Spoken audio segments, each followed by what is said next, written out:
Good day, folks. My name is John Beckley, and this here's my boy Alfred. He's a pretty good boy most of the time, and when he grows up, he even names a town after me. Huh? Who would have thought? Well, I had the first privilege and honor of being the first librarian of Congress, which is this fine institution right here behind me. I enjoyed my job as the first librarian, and even though my life was filled with other duties and responsibilities, I took my job seriously. I suppose you could say that the story of my life is nearly the embodiment of the American dream. I was born in England in the year 1757 and journeyed across the ocean by myself, mind you, at the ripe old age of 11. Ha! That was an adventure. I was seasick and nervous and beyond excited. My first experiences here in America were that of an indentured servant. I worked for a gentleman by the name of Mr. John Clayton, and he was a court clerk, and it was through him that I was introduced to the ins and outs of being a scribe.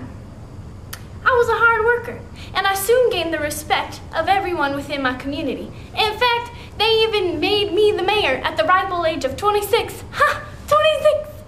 I was barely old enough to shave my whiskers at the age of 26, and here I was the mayor. Eventually, after my mentor died, I replaced him as the clerk for the Virginia House of Delegates. And from that time on, it just seemed like my jobs and responsibilities got more important. It was in 1788, wait a minute, that doesn't seem right, 1799, that I was elected the first clerk of the House of Representatives. And that's when I first met old Tommy Boy. You know, Tommy Boy Jefferson. I'm sure you've at least heard of Thomas Jefferson. I was his campaign manager, you know.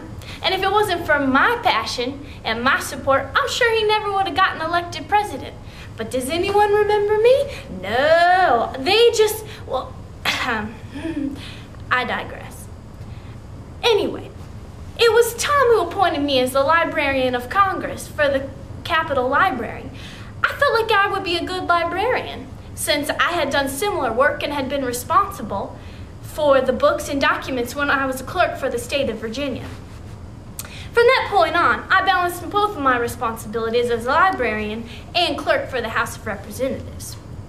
I greatly enjoyed my role as librarian, and I devoted much of my time to that library. I even petitioned my friends and anyone else I knew for money to donate to the library.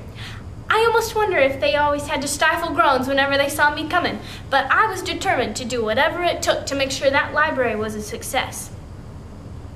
I also created a printed catalog which listed the 964 items according to their size. Now that I think about it, perhaps organizing based on size wasn't the best idea, but it worked at the time. Throughout all of this, old Tom, who was as much a lover of books as I was, if not more, was always willing to help out. He was always there to offer suggestions and help with anything else that we needed. Well, I want to thank you for taking the time to listen to me today. I loved my role as the Librarian of Congress, and I hope that you enjoyed getting to know me a little bit better.